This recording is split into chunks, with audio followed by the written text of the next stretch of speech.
Well, it's good to be back among you. It's like a homecoming for me.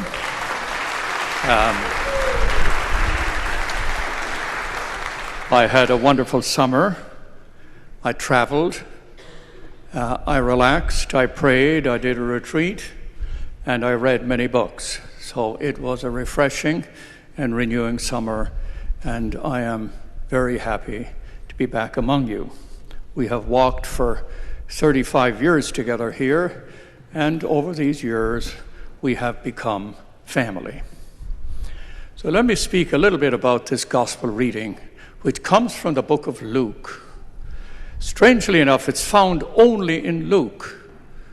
The language of the gospel today, the radical language of the gospel, curiously belongs to Luke. And it's very severe language in many ways if you read it literally, and yet it belongs to a gospel of great compassion.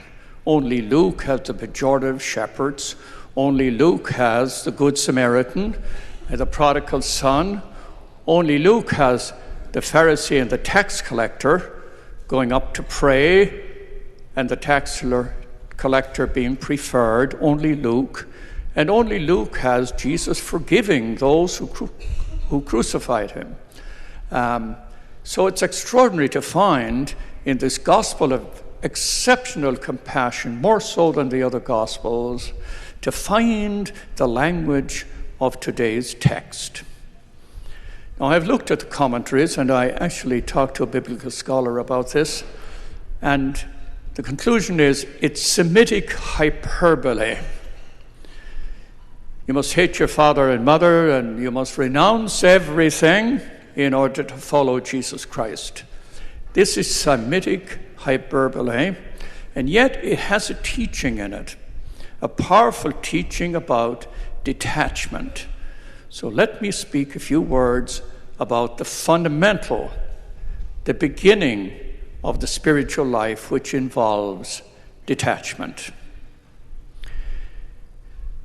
Saving the presence of my learned Jesuit here, see, the Exercise of Ignatius, written in 1522 by this extraordinary, inspired mystic Ignatius. The foundation of first principle of the exercises deal with detachment.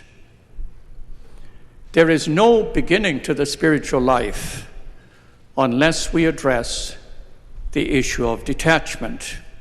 The Buddhist's fundamental statement is the source of all suffering is attached to inordinate attachments. And that's what Ignatius deals with, inordinate attachments.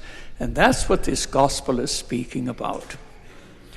Now, how will we know what our attachments are? I once asked that of my spiritual director, a Jesuit. And he said, oh, you'll know. Because when somebody touches it, you'll say, don't touch it, it's mine. You ever find that? Don't contradict me, I know what I'm saying. The arrogance of certainty needs detachment. When the goddess of the night, in Greek mythology, Nyx is the goddess of the underworld that visits people at night. She's the child of Chaos, another god. And when she visits you at night with her children, you'll wake up and you'll worry about something, and you'll be angry about something, and you will be upset that you didn't do something or said something. I should never have let her get away with that. I should have put that guy aside, whatever it is. Or I'm worried about losing something. What is it that causes you great concern about losing? There's your attachment. You need to look at this. You don't have to give it up. You might have to give it up, but you don't have to. But you have to be detached. So let me look at detachment and how this fundamental issue in the spiritual journey visits us today. Every parent knows about detachment. You know about losing control. I know you sent your kids to Catholic school for 12 years and now they're Mormons. I know this. This is detachment. How do you set people free? How do you free people? How do you stretch yourself and understand somebody who differs from you? How do you bless those who challenge you? That's detachment. Everybody in a marriage knows about detachment. How to readjust, how to understand, how to belong, how to love somebody who doesn't always please you or doesn't always give you a fulfillment. Detachment. It visits us in many, many ways. And in many ways, our opinions, we become so attached to our opinions. Now, there's a crisis in our southern border. We'll all agree there's a crisis there. The nature of the crisis becomes a matter of discussion, and sometimes very intense discussion. 19 years ago, in this parish, we finished a capital campaign for $20+ million. And the people, it was you, it's your campaign, it was you that contributed $20-some million to buy property and extend the parish and enrich the community. And I thought to myself with Karl Holzschneider, if we keep looking in and serving our own needs, we'll die. We have to look out.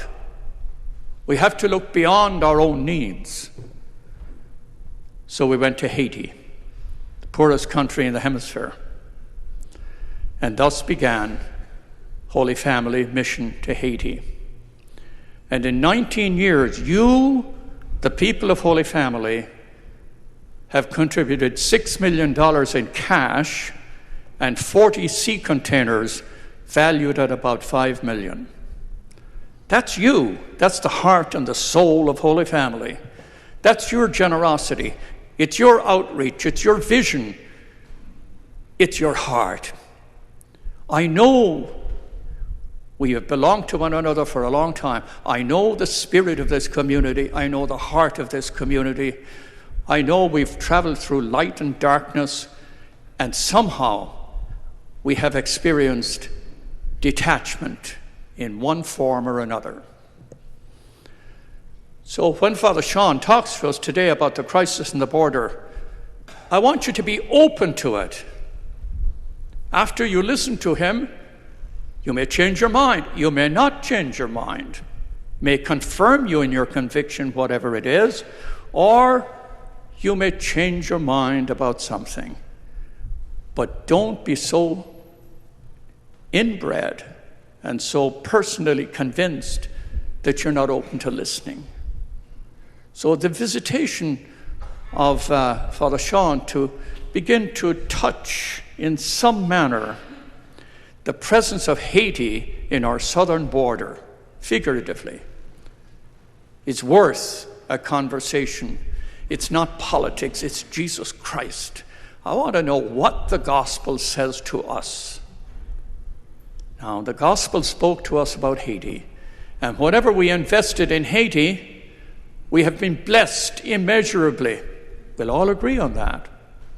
Haiti has enlightened us. It has taught us lessons. Our children at Holy Family School know all about Haiti. They make little gifts for the children in Haiti. There's a certain bond of belonging. When we look out, somehow we are reborn into new life.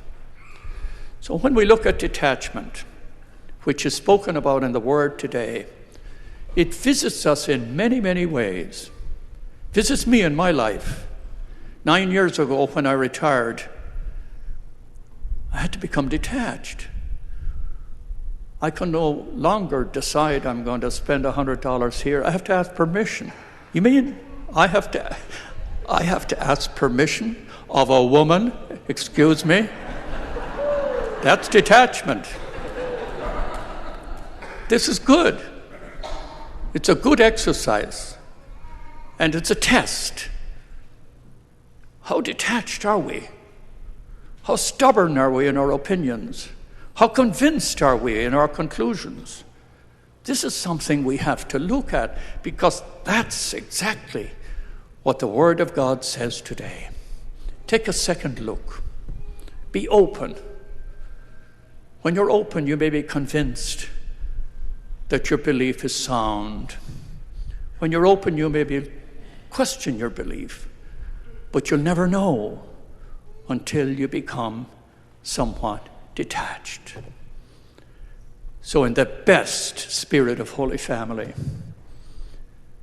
I want to welcome Father Sean and welcome the conversation which he invites us to engage. Let this awareness make the Lord's day holy. Amen.